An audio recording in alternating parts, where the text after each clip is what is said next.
अध्याय 37। महत्वपूर्ण शब्दावलियां। शून्यकाल। संसद के दोनों सदनों में प्रश्नकाल के ठीक बाद के समय को शून्यकाल कहा जाता है। ये 12 बजे प्रारंभ होता है और 1 बजे दिन तक चलता है।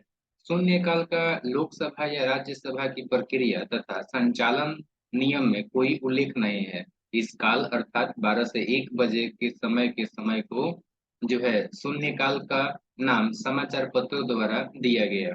इस काल के दौरान सदस्य अविलंबनीय महत्व के मामले को उठाते हैं तथा उस पर तुरंत कार्यवाही चाहते हैं। वर्तमान में शून्यकाल 1 बजे से 2 बजे तक चलता है। सदन का स्थगन। सदन के स्थगन द्वारा सदन के कामकाज को विनिर्दिष्ट समय के लिए स्थगित कर दिया जाता है। कुछ घंटे या दिन या सप्ताह का ये हो सकता है, जबकि सत्रावसान द्वारा सत्र की समाप्ति होती है। विघटन। विघटन केवल लोकसभा का ही हो सकता है, इससे लोकसभा का अंत हो जाता है। अनुपूरक प्रश्न।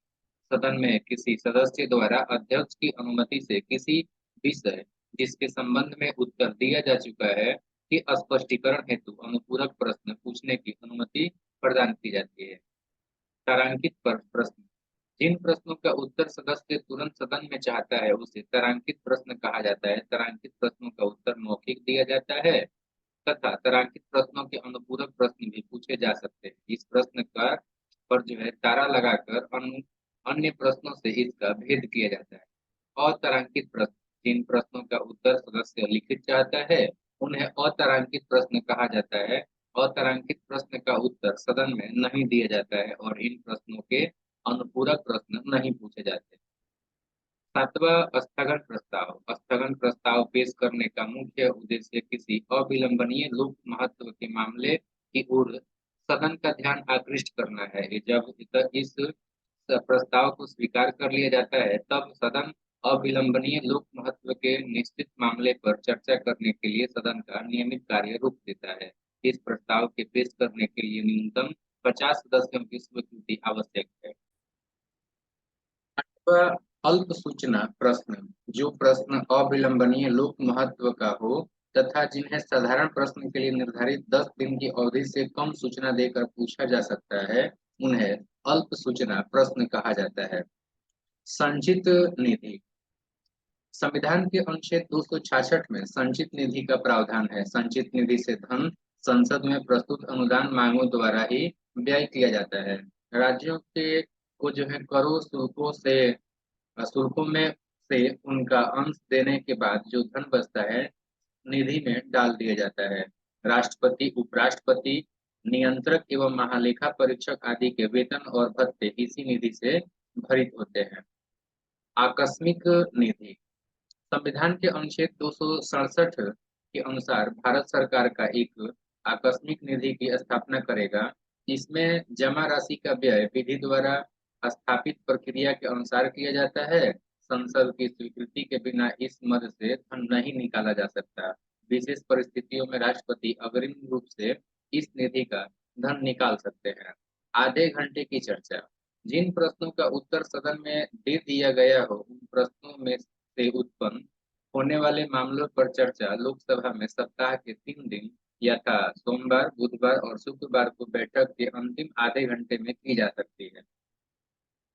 राज्यसभा में ऐसी चर्चा किसी दिन जिसे सभापति नियत करे सामान्यतः 5 से 5:30 बजे के बीच की जा सकती है। ऐसी चर्चा का विषय प्राप्त लोक महत्व का होना चाहिए तथा विषय हाल के ही किसी तारांकित, अतारांकित या अल्प सूचना का प्रश्न रहा हो जिसके उत्तर के किसी तथ्यात्मक मामले का स्पष्टीकरण आवश्यक हो। ऐसी चर्चा को उठाने की सूचना कम से कम 3 दिन पूर्व दी जानी चाहिए। अल्पकालीन चर्चाएं। भारत में इस प्रथा की शुरुआत 1953 ईस्वी के बाद हुई। इसमें लोक महत्व के प्रश्न पर सदन का ध्यान आकृष्ट किया जाता है। ऐसी चर्चा के लिए स्पष्ट कारणों सहित सदन के महासचिव को सूचना देना आवश्यक होता है। इस सूचना पर कम से कम 2 अन्य सदस्यों के हस्ताक्षर भी आवश्यक है। विनियोग विधेयक। विनियोग विधेयक में भारत की संचित निधि पर भारित भारित व्यय की पूर्ति के लिए अपेक्षित धन तथा सरकार के खर्च हेतु अनुदान की मांग शामिल होती है। भारत की संचित निधि में से कोई धन विनियोग विधेयक के अधीन ही निकाला जा सकता है। लेखानुदान, जैसा कि विदित है, विनियोग विधेयक के पारित होने के बाद ही भारत की संचित निधि से कोई रकम निकाली जा सकती है, किंतु सरकार को इस विधेयक के पारित होने से पहले रुपयों की आवश्यकता हो सकती है। अनुच्छेद 116 क के अंतर्गत लोकसभा लेखानुदान यानी कि वोट एंड अकाउंट पारित कर सरकार के लिए एक अग्रिम राशि मंजूर कर सकती है, जिसके बारे में बजट विवरण देना सरकार के लिए संभव नहीं है। वित्त विधेयक, संविधान का अनुच्छेद 112 वित्त विधेयक को परिभाषित करता है। जिन वित्तीय प्रस्तावों को सरकार आगामी वर्ष के लिए सदन में प्रस्तुत करती है, उन वित्तीय प्रस्तावों को मिलाकर वित्त विधेयक की रचना होती है। सामान्यतः वित्त विधेयक उस विधेयक को कहते हैं जो राजस्व या व्यय से संबंधित होता है। संसद में प्रस्तुत सभी वित्त विधेयक धन विधेयक नहीं हो सकते। वित्त विधेयक धन विधेयक है या नहीं, इसे प्रमाणित करने का अधिकार केवल लोकसभा अध्यक्ष को है। धन विधेयक, संसद में राजस्व एकत्र करने अथवा अन्य प्रकार से धन संबद्ध विधेयक को धन विधेयक कहते हैं। संविधान के अनुच्छेद 110 एक के उपखंड क से 6 तक में उल्लिखित विषयों से संबंधित विधेयकों को धन विधेयक कहा जाता है। धन विधेयक केवल लोकसभा में ही पेश किया जाता है। धन विधेयक को राष्ट्रपति पुनः विचार के लिए नहीं लौटा सकता। अनुपूरक अनुदान, यदि विनियोग विधेयक द्वारा किसी विशेष सेवा पर चालू वर्ष के लिए व्यय किए जाने के लिए प्राधिकृत हुई राशि अपर्याप्त पाई जाती है या वर्ष के बजट में उल्लिखित नहीं की गई और किसी नई सेवा पर खर्च की आवश्यकता उत्पन्न हो जाती है, तो राष्ट्रपति एक अनुपूरक अनुदान संसद के समक्ष पेश करवाएगा। अनुपूरक अनुदान और विनियोग विधेयक दोनों के लिए एक ही प्रक्रिया विहित है की गई है। बजट सत्र, ये सत्र फरवरी के दूसरे या तीसरे सप्ताह के सोमवार से आरंभ होता है। इसे बजट सत्र इसलिए कहते हैं कि इस सत्र में आगामी वित्तीय वर्ष का अनुमानित बजट प्रस्तुत, विचारित और पारित किया जाता है। सामूहिक उत्तरदायित्व, अनुच्छेद 75(3) के अनुसार मंत्रिपरिषद लोकसभा के प्रति सामूहिक रूप से उत्तरदायी होगी। इसका अभिप्राय ये है कि वो अपने पद पर तब तक बनी रह सकती है जब तक उसे निम्न सदन या लोकसभा के बहुमत का समर्थन प्राप्त है। लोकसभा का विश्वास खोते ही मंत्रिपरिषद को तुरंत त्याग पत्र करना होगा। कटौती प्रस्ताव, सत्ता पक्ष द्वारा संसद की स्वीकृति के लिए प्रस्तुत अनुदान की मांगों में से किसी भी प्रकार की कटौती के लिए विपक्ष द्वारा रखे गए प्रस्ताव को कटौती प्रस्ताव कहा जाता है। सरकार की नीतियों की अस्वीकृति को दर्शाने के लिए विपक्ष द्वारा प्रायः ₹1 की कटौती का प्रस्ताव किया जाता है, जिसका अर्थ ये हुई होता है कि प्रस्ताव मांग के मुद्दों का स्पष्ट उल्लेख किए जाए। अविश्वास प्रस्ताव सदन में विपक्षी दल के किसी सदस्य द्वारा रखा जाता है। प्रस्ताव के पक्ष में कम से कम 50 सदस्यों का होना आवश्यक है। प्रस्ताव प्रस्तुत किए जाने के 10 दिन के अंदर इस पर चर्चा होना भी आवश्यक है। चर्चा के बाद अध्यक्ष मतदान द्वारा निर्णय की घोषणा करता है। मूल प्रस्ताव, मूल प्रस्ताव अपने आप में संपूर्ण प्रस्ताव होता है जो सदन के अनुमोदन के लिए पेश किया जाता है। मूल प्रस्ताव को इस तरह से बनाया जाता है कि उसे उससे सदन के फैसले की अभिव्यक्ति हो सके। निम्नलिखित प्रस्ताव मूल प्रस्ताव होते हैं। पहला, राष्ट्रपति के अभिभाषण पर धन्यवाद प्रस्ताव। दूसरा, अविश्वास प्रस्ताव, इस प्रस्ताव के माध्यम से सदन का कोई सदस्य मंत्रिपरिषद में अपना अविश्वास व्यक्त करता है और यदि ये प्रस्ताव पारित कर दिया जाता है तो मंत्रिपरिषद को त्याग देना पड़ता है, त्याग पत्र देना पड़ता है। सी, लोकसभा के अध्यक्ष, उपाध्यक्ष और या राज्यसभा के समूह सभापति के निर्वाचन के लिए या उसे हटाने के लिए प्रस्ताव। डी, विशेषाधिकार प्रस्ताव, ये प्रस्ताव संसद के किसी सदस्य द्वारा पेश किया जाता है तब उसे ये प्रतीत होता है कि मंत्रिपरिषद के किसी सदस्य ने संसद में झूठा तथ्य प्रस्तुत करके सदन के विशेषाधिकार का उल्लंघन किया है। स्थापन प्रस्ताव, जो प्रस्ताव मूल प्रस्ताव के स्थान पर और उसके विकल्प के रूप में पेश किए जाते हैं उन्हें स्थानापन्न प्रस्ताव कहा जाता है। अनुषंगी प्रस्ताव, इस प्रस्ताव को विभिन्न प्रकार के कार्यों की अगली कार्यवाही के लिए नियमित उपाय के रूप में पेश किया जाता है। प्रतिस्थापन प्रस्ताव ये किसी अन्य प्रश्न पर विचार विमर्श के दौरान पेश किया जाता है। कोई सदस्य किसी विधेयक पर विचार करने के प्रस्ताव के संबंध में प्रतिस्थापन प्रस्ताव पेश करता है। संशोधन प्रस्ताव ये प्रस्ताव मूल प्रस्ताव में संशोधन करने के लिए पेश किया जाता है।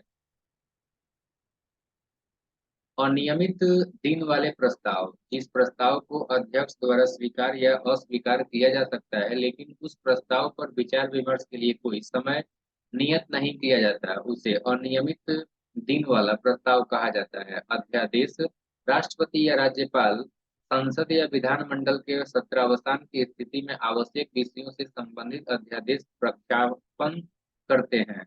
अध्यादेश में निहित विधि संसद या विधानमंडल के अगले सत्र की शुरुआत के 6 सप्ताह के बाद प्रवर्तन योग्य नहीं रह जाती, यदि संसद अथवा विधानमंडल द्वारा इसका अनुमोदन नहीं किया जाता है। निंदा प्रस्ताव निंदा प्रस्ताव मंत्रिपरिषद अथवा किसी एक मंत्री के विरुद्ध उसकी विफलता पर खेद या रोष व्यक्त करने के लिए किया जाता है। निंदा प्रस्ताव में निंदा के कारणों का उल्लेख करना आवश्यक होता है।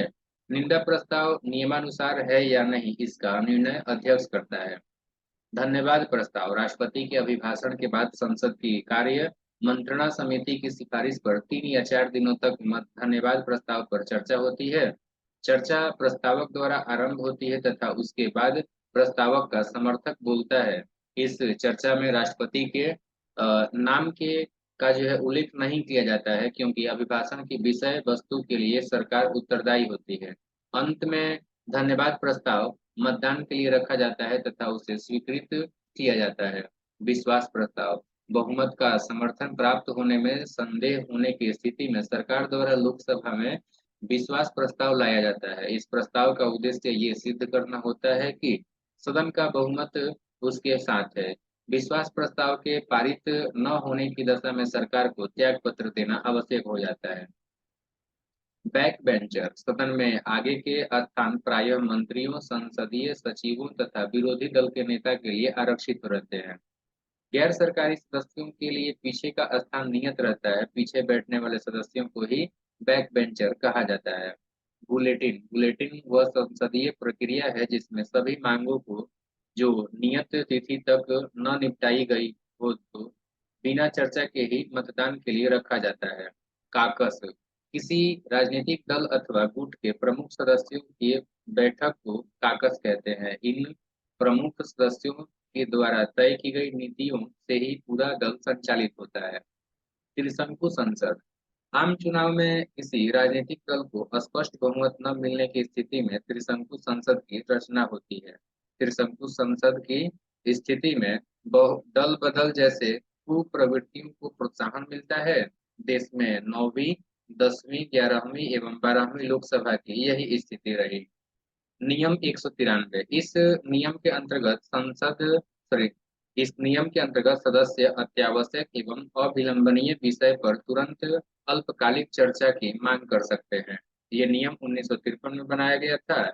इसे संसद की नियमावली में अविलंब चर्चा के लिए स्थगन प्रस्ताव के अतिरिक्त अन्य कोई साधन सदस्यों के पास न था, इसलिए ये नियम बनाया गया। इसके अंतर्गत सदस्य किसी भी सार्वजनिक महत्व के अविलंबनीय विषय पर अल्पकालिक चर्चा के लिए नोटिस दे सकते हैं। ये चर्चा किसी प्रस्ताव के माध्यम से नहीं होती। इस कारण चर्चा के अंत में सदन में मत विभाजन नहीं होता। केवल सभी पक्ष के सदस्यों को संबद्ध विषय पर अपने विचार प्रकट करने का अवसर मिलता है। 37वां न्यायिक पुनरावलोकन भारत में न्यायपालिका को न्यायिक पुनरावलोकन की शक्ति प्राप्त है। न्यायिक पुनरावलोकन के अनुसार न्यायालयों को ये अधिकार प्राप्त है कि यदि वो विधानमंडल द्वारा पारित की गई विधियां अथवा कार्यपालिका द्वारा किए गए आदेश संविधान के प्रतिकूल है तो वे उन्हें निरस्त घोषित कर सकते हैं।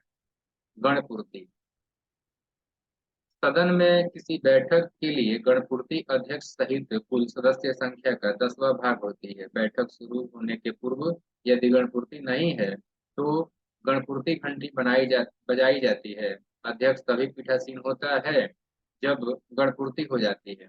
प्रश्नकाल दोनों सदनों में प्रत्येक बैठक के प्रारंभ के 1 घंटे तक प्रश्न किए जाते हैं तथा उनके उत्तर दिए जाते हैं। इसे प्रश्नकाल कहा जाता है। प्रश्नकाल के दौरान सदस्यों को सरकार के कार्यों पर आलोचन प्रत्यालोचन का समय मिलता है। इसके 2 लाभ है। एक तो सरकार जनता की कठिनाइयों और अपेक्षाओं के प्रति सजग रहती है।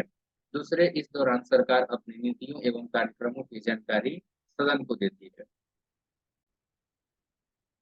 दबाव समूह व्यक्तियों के ऐसे समूह जिनके हित समान होते हैं दबाव समूह कहे जाते हैं। ये ग्रुप अपने हित के लिए शासन तंत्र पर विभिन्न प्रकार से दबाव बनाते हैं। पंगु सत्र एक विधानमंडल के कार्यकाल की समाप्ति तथा दूसरे विधानमंडल के कार्यकाल की शुरुआत के बीच के काल में जो है संपन्न होने वाले सत्र को पंगु सत्र कहा जाता है। ये व्यवस्था केवल अमेरिका में है। सचेतक राजनीतिक दल में अनुशासन बनाए रखने के लिए सचेतक की नियुक्ति प्रत्येक संसदीय दल द्वारा की जाती है। किसी विषय विशेष पर मतदान होने की स्थिति में सचेतक अपने दल के सदस्यों को मतदान विषयक निर्देश देता है। सचेतक के निर्देशों के विरुद्ध मतदान करने वाले सदस्य के विरुद्ध दल बदल निरोध कानून के अंतर्गत कार्यवाही की जाती है।